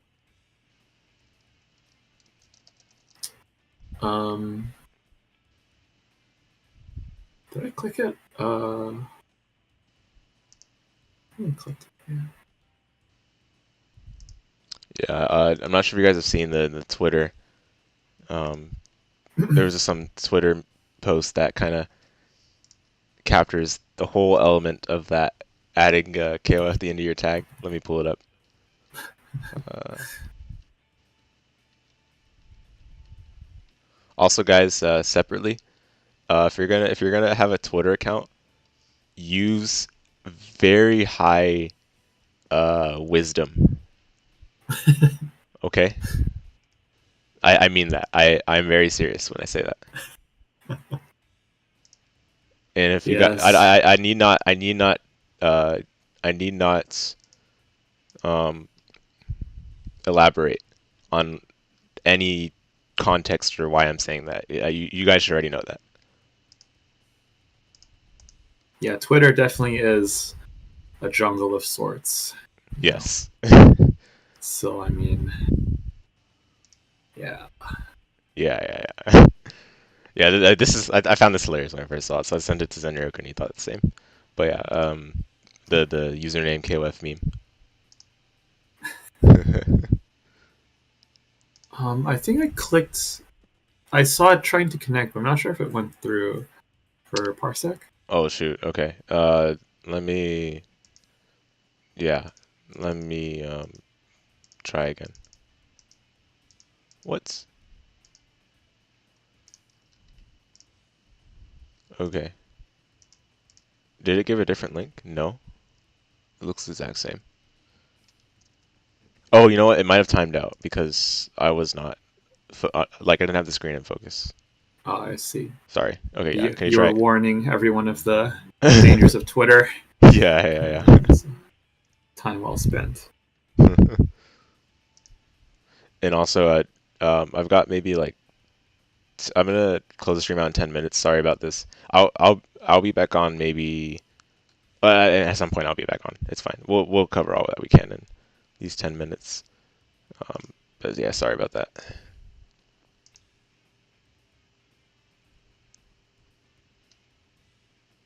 I'm not sure what to title this clip. Um, there's lots of jokes that could be made, but I don't know. We'll see. Should I attempt it again? Yeah. Yeah, go for it. Okay. All right. When I try clicking the link, it says must provide a valid secret for private host. Oh, maybe that's why. Okay, let me check. Host enabled, host name, blah blah blah. Okay, weird. Must provide a what? What did it say? Do you remember? Private. Hold on. Let me check it again. Okay. Is secret. Must provide a valid secret for private host. What? Yeah, I'm not sure. Let me close. Okay, no, Parsa. oh, gave me a new link. Hold on. It gave me a new link. Oh, okay. That might be why. Ah, okay. It work now? Yep, looking good. Connect to Blue TKOF. Yeah, I think what had happened, it timed out on the first attempt. Oh wait, which screen do you see? Oh, you see RPCSD, right? I see the host is doing something else right now. Please wait a moment. So like Okay. nothing. Do you see Oh, there this you now? go. Yes, now I can. Okay, perfect. Let me fix this thing. Oh, this Yeah, is let the me wrong. do one of these. This is supposed to be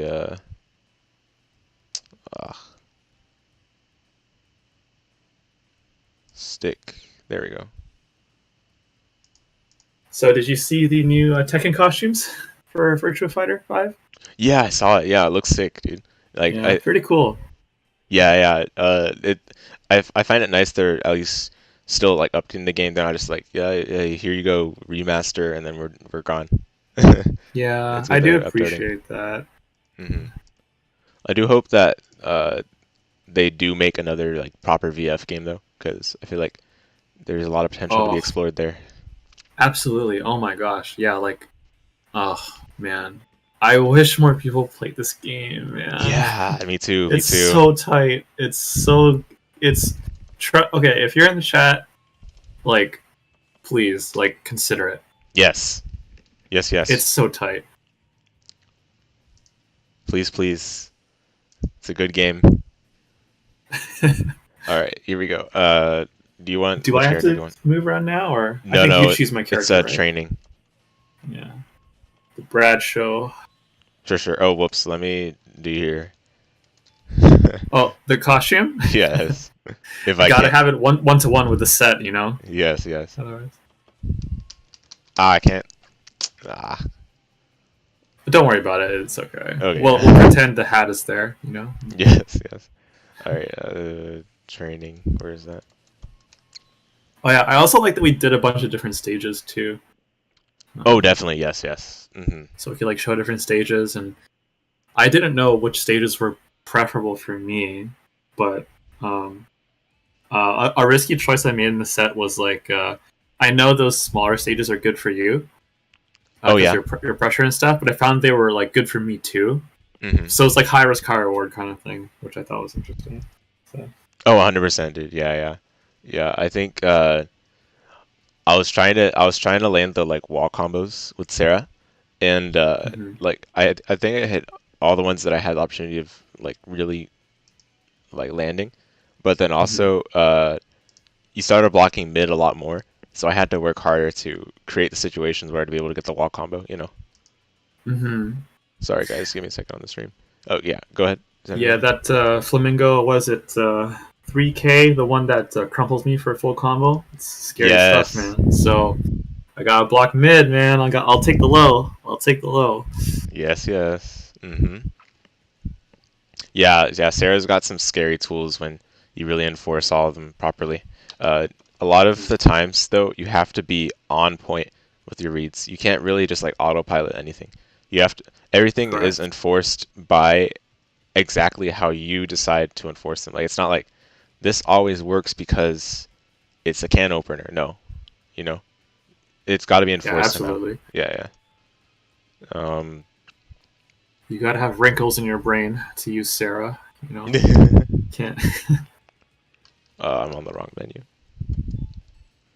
It should be. Oh my god, dude! I also have to tell you about when I was playing Virtua Fighter with the guys at Combo Breaker, but we'll do that later. Oh yeah, yeah, for sure. Um, Oh, you know it what? was I have to relaunch this. so. Tough. I just forgot. Remember, we have Let to me do. try. We might get lucky. Yes, let's go. Oh, Let's clutch. go. Okay. Damn, we're good. Okay, Yeah. we're so good at this game. Okay, can I map my stuff real quick? Yeah, yeah.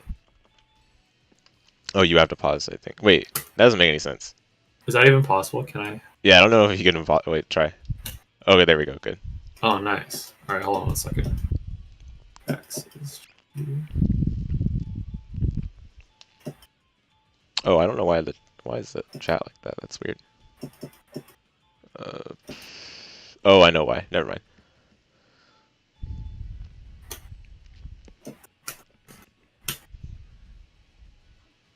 But yeah, there were a couple of things, right? So let me pull up Discord again. Sorry, it's gonna alt tab, but I'll go back there. Sure, sure.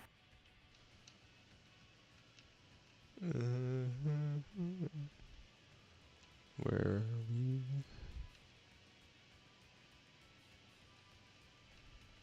There we go. Okay. So there were a couple of things. I think the main thing was the 6P, like the 6PK when you're doing your little, not 6PK, but like basically how reactable is it for me to do a move to interrupt you out of your stance entry? Ah, yes. Yeah, yeah. Like so, if you do like a string, like I don't know, what string can you do? Like 6K The or most common PP, right? the most common one I would do is 5 PP. Yeah, yeah. It looks like this. Yeah, look, I'm plus 19, so there you go. It's actually not as punishable as some other, like I know some other characters have like badly minus entries, like um which one is it for Sarah? There you go. That one's Ooh. minus 31, and like it's bad. It's never worth like doing that except for combos. People use that string as a punishing, like it's like I think it's like a 14 frame punish or something. But forward slide is hilarious because oh yes, okay, real quick. Sorry, this is tangent, but the throw. Ah, Wait, sorry, you want me to throw? no. Oh. The Oh, this throw. Yeah, yeah, Yeah. yeah, yeah. The switch kick throw. yeah, yeah. It's so sick though. It is. Sad thing is, I thought it was the highest damaging throw she has, but it actually does the same amount of damage as this. Oh. It's a little sad. God. So there's literally no reason to go into step just for that. But anyway, okay. Oh, go ahead. I guess every character needs some style points moves, you know. Yeah, Like, yeah. you know, so like ones that are known to be unoptimal, but like it's just a swag, you know. So Yeah, yeah. exactly. Yeah. All right. So okay, back to the ducking thing. So PP, I think I can definitely do 6PK if I'm paying attention. But since it's only minus 19, wait, you did it on hit, right? Like I didn't block it. Can you check? Yeah, could you try blocking? Okay. Okay, plus 19 is on block, so on hit. Let's try on hit. Oh, it's whoa, actually it's the the same. same? I didn't know that. Wow. Okay, so I just punish then if I see you enter that anytime. Yeah, yeah, just straight up see it. I think my best entry frame data wise might be 4K. I'll try it real quick. So it's not punishable, but Oh shoot, sorry. Hold on. Let me make sure you didn't get cut off. Ah, man. oh no, did my auto get cut off? Oh no, never mind it. No, we're good. Never good. I thought by changing scenes it would lose the audio settings? I guess not. Okay, we're good. Yeah, I guess I could just punish right away. Like, I mean, obviously that one you can. If I do that -31, you can just launch that. Dang. Yeah, I could do a proper launcher. Yeah. Yeah, sorry. Let me block after. Let me see. Oh, whoops. Wrong. Sorry. Oh, I did the wrong thing. Oh, I'm on stick actually, but oh, yes, for sure, for sure. Yeah, no chance. yeah. So that's like there should be a full punish. Dang. I mean, I never used that. I never used it. I don't think, but I'm just trying to like see if there's any other examples where like I enter a stance off of a string and I could just be punished. I know I did this a couple times, and I thought it was plus. Like I got confused when you were able to interrupt me, and I looked back. It's actually minus on block, that entry. It's plus on hit, right? But like you have to block the low and then block the high in order for, yeah. I mean, it's always easy to duck the second part, right? But to punish. Right. But, Right. I think there was a time where you blocked the low, and then you stood up, and were able to take your turn back. Yeah,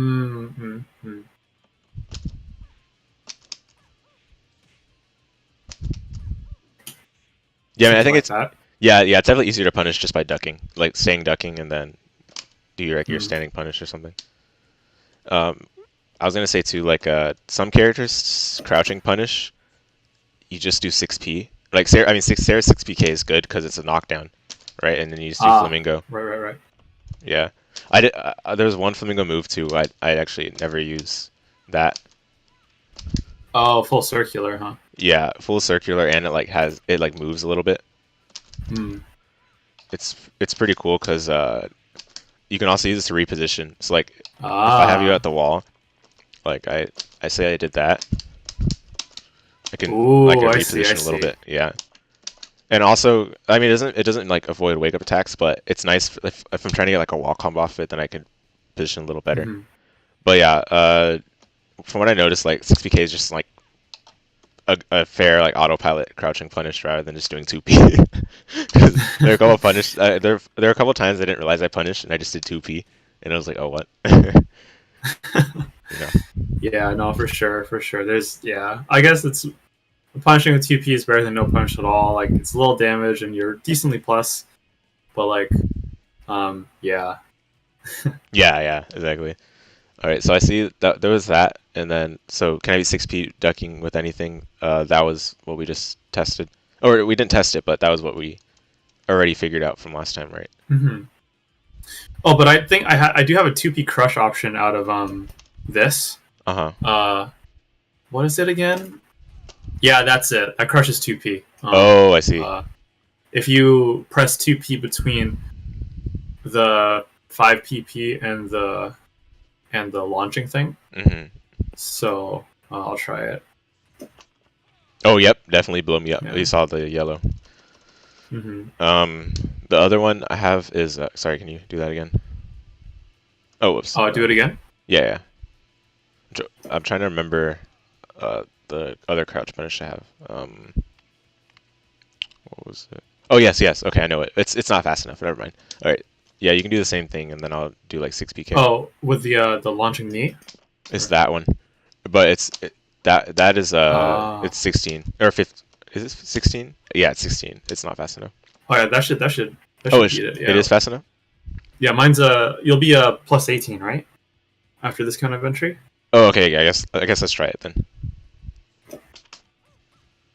Oh, I gotta do it like on reaction.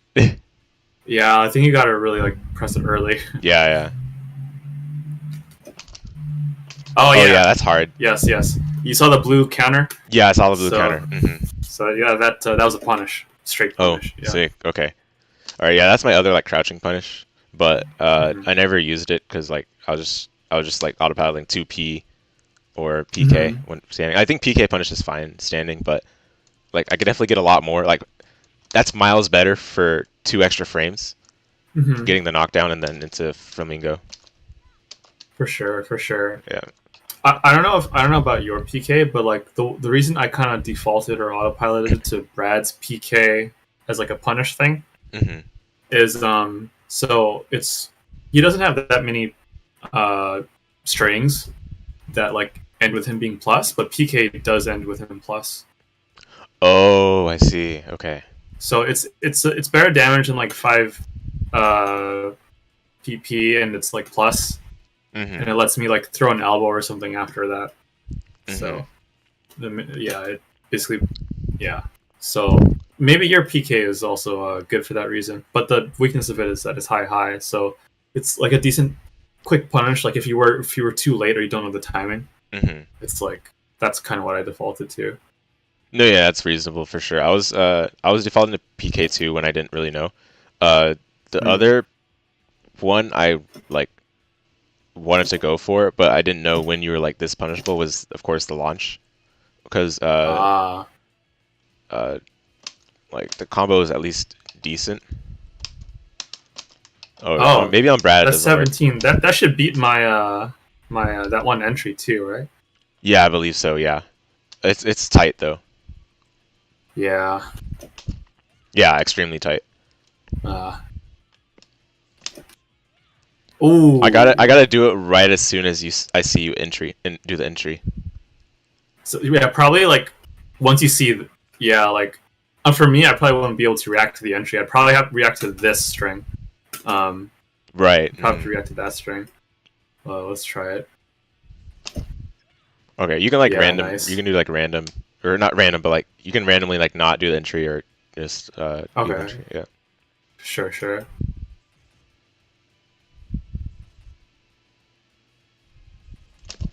Yeah, it's tough. It's tough. It looks hard. Yeah. Ooh, You got it there, but there might be some kind of cue to look for. oh yeah, let me put my headphone in to see. Yeah. Oh, there is, but oof, that's still hard. Yeah, like probably like pretty much impossible online, but Hmm. um, probably can stuff it. I don't think like when I watched Ito-shun, and Hmm. I did fight a good Brad combo breaker. Oh, nice. He never used this entry. Um, I think one reason is that because of the frame advantage is really bad. The other thing is it's a high string. Right. Yeah. Yeah. Um, yeah, like uh, so I usually see them do other entries. Like I saw a lot of 4K.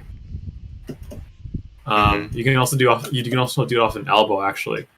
Oh, elbows minus 14. That's a little rough though. Yeah, yeah, I saw though the kick into that is minus 8, so that's actually pretty good. Cause yeah. It's you not even punishable, right? yeah, not punishable. It's reverse Nitaku for Uh huh. yourself, Uh huh. but reverse Nitaku isn't like the worst. Right.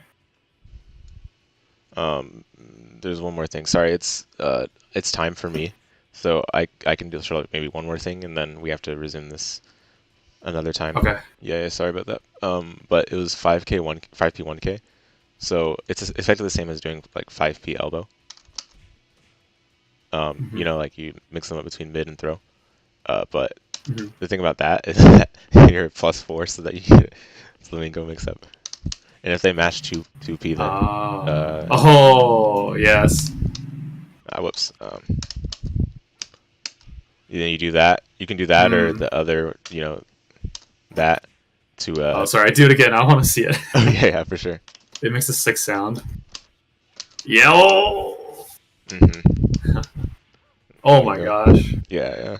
Then I wake up into flamingo, basically. Exactly. Yep, yep. All right, so yeah, sorry to cut it short. But you know, No problem. I as I'm getting food, we can chat some more, but I won't have the game open. For sure. For sure. Well, yeah. It was good to lab it out a bit more. Um, Oh, definitely. there's still a lot about this matchup to explore as we grind it out over time Hmm. and stuff. But yeah, that was sick. Yes, certainly. Yeah, yeah. Thanks for coming through, dude, for the stream, and thanks to every one of you that watched the stream. I hope you enjoyed it. Hope that us tuning into VF didn't give you a bore. But hey, this game is sick. You guys make sure to check it out. It's one of my favorites for sure. But yeah, that's gonna do it. Hope to catch you guys next time. Thanks for watching. Make sure to. Thanks. Sorry. Yeah, I'll just say, sorry, go ahead. Oh yeah. Make sure to check out Matching Night's Twitch for the exhibition, and also make sure to subscribe to Zenryoku's channel. It's in this. It's all in the description. So yeah. Yeah, thanks Kurushi for having me on. Make sure you guys subscribe to Kurushi if you haven't already. He posts a lot of quality content. He's always on the lookout for the next fight, you know. So, yeah, he's an eternal challenger. So come and join him for the ride. Yes, indeed. So, All right, awesome. all right, Yeah. thanks for joining us. Thanks everyone. See you next time. See ya.